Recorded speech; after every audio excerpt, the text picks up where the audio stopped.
sejahtera, salam Katolik sejati untuk kita semua. Semoga kita pada hari ini selalu dalam keadaan sehat dan senantiasa dalam perlindungan Tuhan. Amin. Amin. Baik, Bapak Ibu, saudara-saudari yang terkasih, pada kesempatan ini saya mengajak kita untuk merenungkan Injil Sabda Tuhan dari Matius bab 9 ayat 32 sampai dengan 38. Bapak Ibu, saudara-saudari, perikop Injil yang kita sebutkan itu berjudul Seorang Bisu Disembuhkan dan Belas Kasih Yesus Terhadap Orang Banyak. Apabila kita mau menyarikan secara singkat, kisahnya kira-kira demikian. Yesus menyembuhkan seorang yang bisu dan sekaligus kerasukan setan. Jadi Yesus mengusir setan itu, dan begitu setan itu pergi, orang yang bisu itu menjadi dapat berbicara.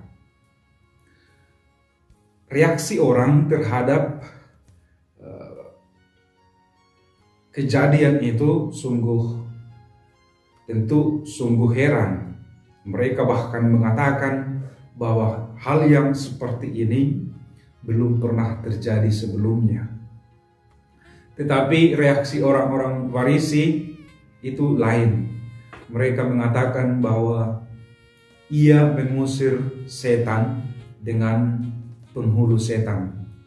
Artinya Yesus mengusir setan dengan bosnya setan. Kira-kira demikian saya menerjemahkannya. Selanjutnya dalam perikop ini dikisahkan bahwa Yesus melakukan karyanya dengan berkeliling, menyembuhkan orang yang sakit, melenyapkan segala jenis kelemahan dan penyakit dari manusia. Artinya Yesus menunjukkan kuasanya sebagai sang tabib penguasa kehidupan manusia, dan juga sekaligus mewartakan Injil Kerajaan Surga kepada siapapun saja yang datang dan berkumpul atau mau mendengarkan dia.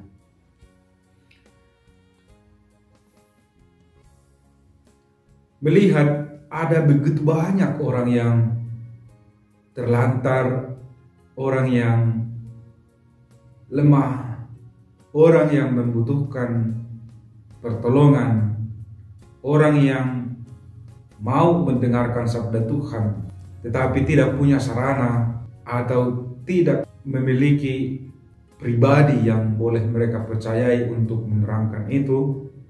Lalu tergeraklah hati Yesus oleh belas kasihan atas seluruh peristiwa yang dia saksikan itu, karena dia menyaksikan banyak orang yang terlantar, orang yang lelah, orang yang membutuhkan pertolongan, tetapi mereka seperti domba yang tidak memiliki gembala. Maka Yesus mengatakan, tuaian memang banyak, tetapi pekerja sedikit. Kira-kira demikian bila kita menyarikan perikop Injil yang telah kita sebutkan untuk kita renungkan pada kesempatan ini. Sekarang marilah kita lihat apa saja yang hendak kita renungkan dari perikop ini. Yang pertama tadi kita dengarkan bahwa seorang yang kerasukan setan dan bisu disembuhkan oleh Yesus. Setannya pergi dan orang itu menjadi dapat berbicara. Dari kebisuan menjadi dapat berkata-kata. Reaksi orang banyak memang sungguh luar biasa, mereka kagum tadi dikatakan.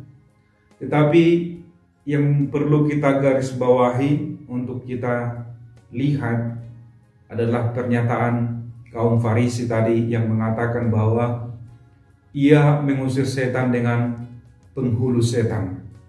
Kalaulah Yesus melakukan penyembuhan itu dengan kuasa dunia ini, mungkin hanya setannya yang pergi. Seperti yang biasa kita lihat bahwa ada saja orang yang bisa mengusir setan dengan kekuasaan dunia. Tetapi yang membuat kita terpesona dan heran adalah orang yang bisu itu menjadi dapat berbicara. Nah, ini yang membuat kita yang memiliki mata yang terang menjadi heran. Bukan terusirnya setan itu dari orang itu. Itu memang satu tanda keheranan juga. Tetapi yang membuat kita semakin heran adalah bahwa orang ini menjadi dapat berbicara. Artinya di dalam pribadi orang yang sakit ini terjadi dua tanda keheranan yang dibuat oleh Yesus. Tetapi yang dilihat oleh mata kaum Farisi hanya satu, yaitu Yesus mengusir setan. Mereka tidak melihat bahwa orang ini menjadi dapat berbicara. Artinya, untuk kita renungkan di zaman ini, bahwa kita diajak untuk beralih dari kebisuan diri kita untuk mewartakan sabda Allah dengan tindakan. Maka agar itu bisa kita lakukan, agar itu kita bisa konkretkan di dalam diri kita, kemampuan untuk berkata-kata tentang sabda Allah atau berkata-kata hal-hal yang baik kepada sesama, maka setan harus kita usir terlebih dahulu. Selagi setan ini masih ada, boleh kita katakan kita akan senantiasa berada dalam kebisuan. Kebisuan terhadap kata-kata yang baik yang kita ungkapkan. Karena setan ini akan selalu mempengaruhi kita untuk mengatakan kata-kata yang buruk keluar dari mulut kita.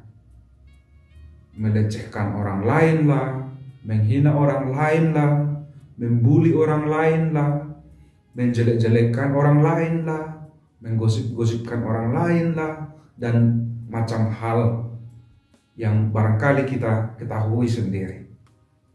Tetapi apabila dia kita usir dari dalam diri kita, lalu kita meletakkan Yesus di dalam hati kita, maka kebisuan akan pewartaan sabda Tuhan itu akan menjadi nyata, akan menjadi terlaksana.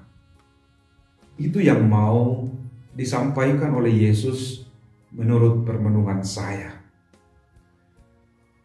Mengapa hal itu saya katakan? Karena dalam ayat-ayat selanjutnya Yesus menerangkan atau mengatakan bahwa dia berkeliling untuk mewartakan sabda Tuhan dan menyembuhkan banyak orang, lalu mengasihi mereka yang membutuhkan pertolongan, serta memberikan perhatian bagi mereka yang terlantar. Itu yang dilakukan oleh Yesus. Artinya, Bapak, Ibu, Saudara-saudari yang terkasih di dalam nama Tuhan kita Yesus Kristus, sebagai murid-murid Kristus kita diajak untuk meninggalkan kebisuan yang dikuasai oleh setan itu. Dan kita beralih kepada pewartaan sabda Tuhan, baik dengan kata-kata kita maupun dengan tindakan nyata. Nah, dalam realitas sosial kita menemukan ada banyak ketimpangan-ketimpangan, ketidakadilan, kemiskinan, kaum terlantar, dan orang-orang yang sangat membutuhkan pertolongan kita. Tetapi kerap kita lewati saja tanpa kita memberikan perhatian sedikit pun, atau tanpa mau memberi rezeki kita secuil pun kepada mereka. Oke, memang kita tidak mengenalnya, tetapi mereka adalah saudara kita, ciptaan Tuhan yang secitra dengan kita. Maka untuk ini Yesus tergerak oleh belas kasihan dan mau menolong mereka, dan mau memperhatikan mereka, mengasihi mereka. Kita juga diajak seperti itu.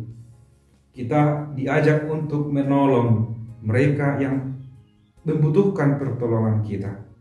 Ingat kata-kata Paulus, bantuan sekecil apapun sangat berarti bagi mereka yang membutuhkannya.